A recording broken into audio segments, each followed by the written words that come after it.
Hey guys, welcome to College Counselor Rally. I'm really excited because today we have Camille Kreitz, and she is with Syracuse, who's the Associate Director in the Office of Admissions. And today we're talking about the pieces of a college application. If you're a younger student or even a junior thinking about applying to colleges in the fall, I kind of want to walk through just the different pieces. I'll let you lead and we can kind of go back and forth.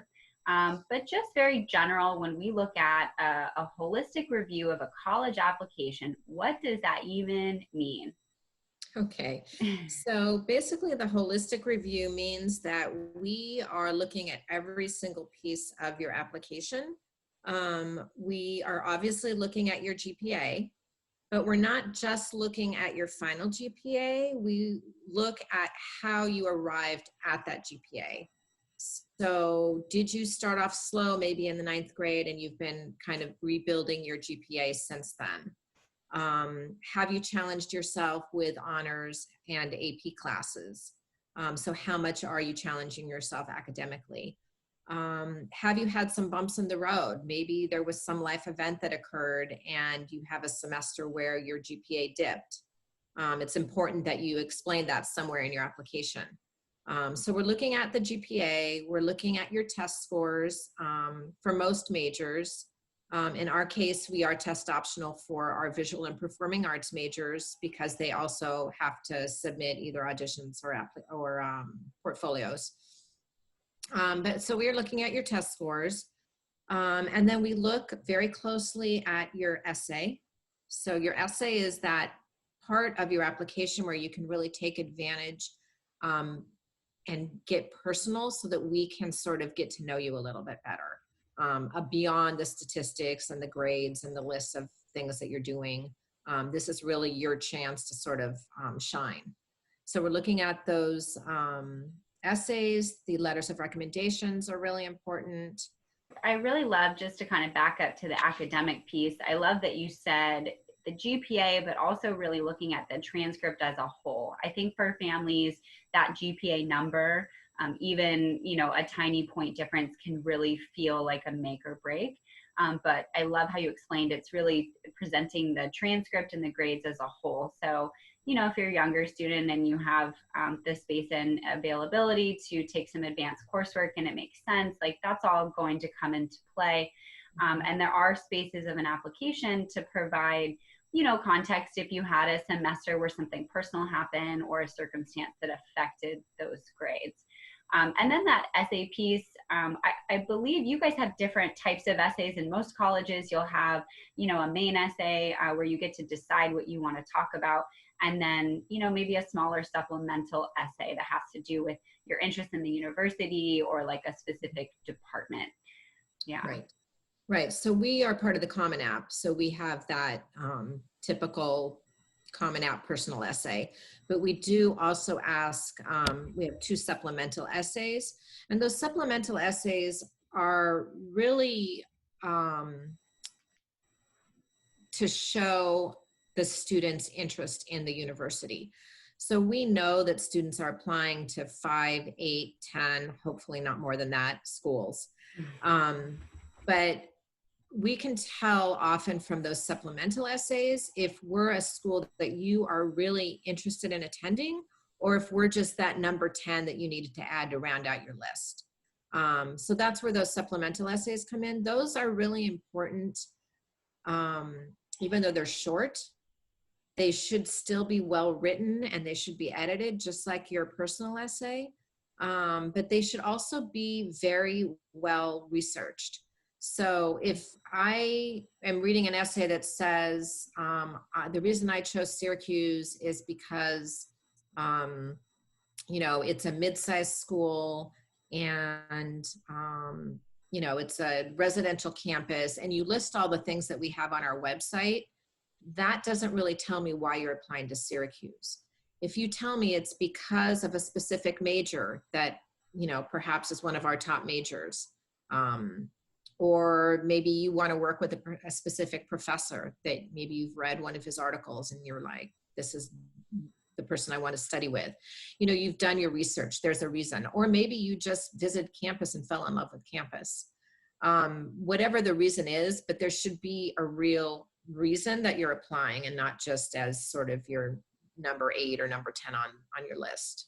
Yeah, that's so huge. I mean, remember, you guys, you can only attend one university, at least to start out with. And so if you're a younger student taking the time to researching the school, not only are you figuring out where you want to apply, but you're also then giving yourself some content for that supplemental essay. At the end of the day, you're going to be the one going to that university. I think a lot of times students are so worried about presenting their application, but also reminding themselves that, you know, they're kind of interviewing the colleges as they're researching too. Is this a good fit for me? Does this make sense? And I imagine when you read applications, you can very clearly tell just a very generalized essay versus a student who took the time to edit and research. Absolutely. Yeah. And I can also tell the difference between a student that has edited and edited and edited their personal essay and then decided at the last minute at maybe 11:30 on December 31st that they needed to write that supplemental essay. So you need to take some time and thought and definitely edit those shorter essays as well. I love that. So we have the academics, so that's like your classes and your grades and your test scores. And so, you know, whatever school you're applying for, you're looking to, like you guys mentioned, your test optional for certain majors. So taking a look at that. The essays, that's like your character piece. And then letters of recommendation from teachers. So think about a teacher who, well, I guess when you're reading a letter of recommendation, what are some things that stand out for you? Yeah, so letters of recommendation, I like to get those letters where the teachers can tell me what kind of student you are, how you interact with other students. It doesn't even need to be the classes where you got the A's. It could be the classes where you struggled. And so maybe you actually went in for extra help and the teacher can talk about the extra effort that you put in, you know, your work ethic. Maybe you were a team leader in a class on a project, things like that. Those are the things I like to learn about. So it's really important when you choose your recommenders. I would recommend that you let them know early.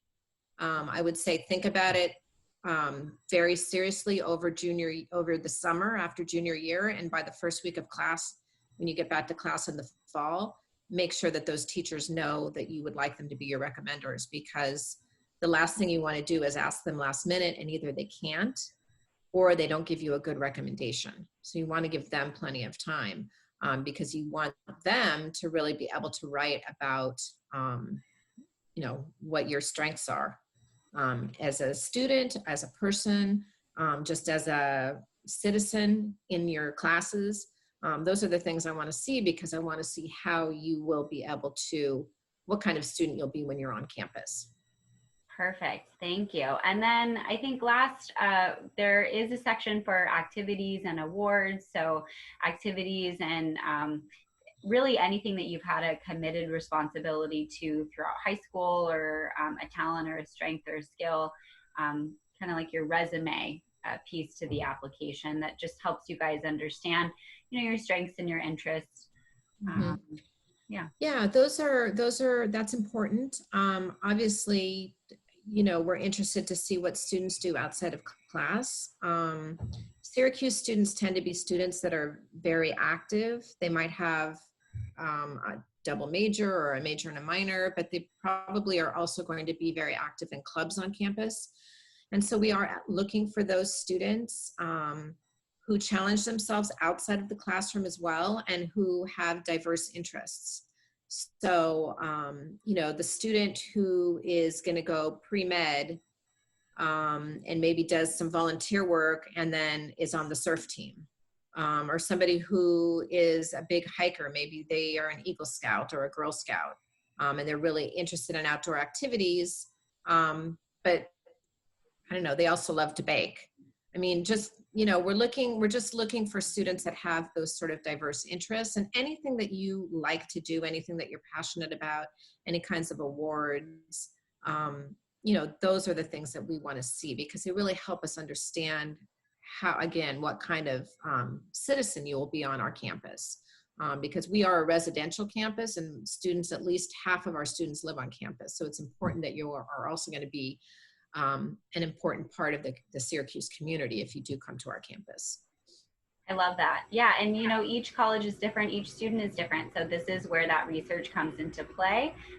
And when you're researching colleges, you know, you're looking to find a good fit for you. So just like you said, active students really involved in a lot of different things. And that's something that is important when you're researching a school. But overall, so the pieces of the application, not too hard, not too crazy, but I guess my tips for my students would be, you know, research schools, but also maybe keep an active list of like your activities, extracurriculars, start early on your college essays, kind of any like final quick little tips as students prepare. Yeah, I would definitely say if you can create some sort of a spreadsheet like on Excel, where you can go school by school and, you know, have a checklist of, you know, what their various deadlines are for, whether it be for scholarships or for applications or early decision or, you know, regular decision, whatever those might be. But they're different requirements because every school requires, you know, something different. Do they require one academic recommendation or two? Or maybe even more than that.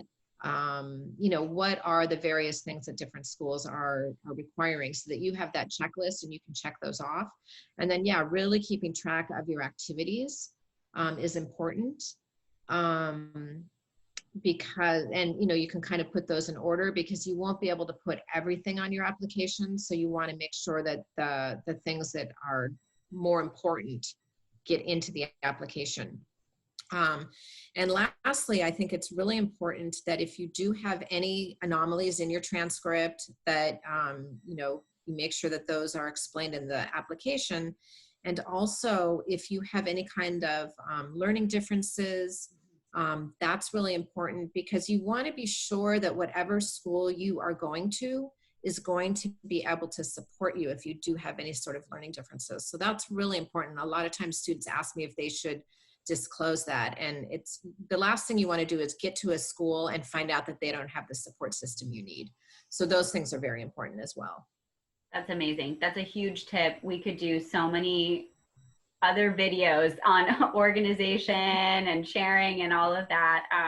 But I think this has been super helpful. And before we sign off, I do want to mention, so Camille, you are a regional admission counselor and you live in California, Yep. but represent Syracuse, which is in upstate New York. So keep in mind, you guys, that schools will have an admission counselor, a regional representative, and so reach out and use them as a support throughout your process.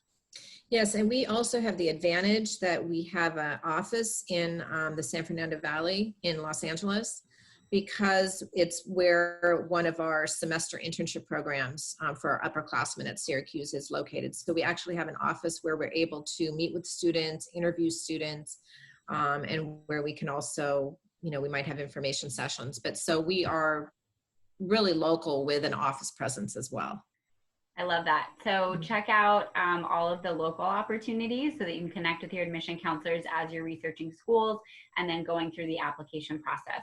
So thank you, Camille, so much for joining us. And thank you for having me. Yeah, and we will chat soon.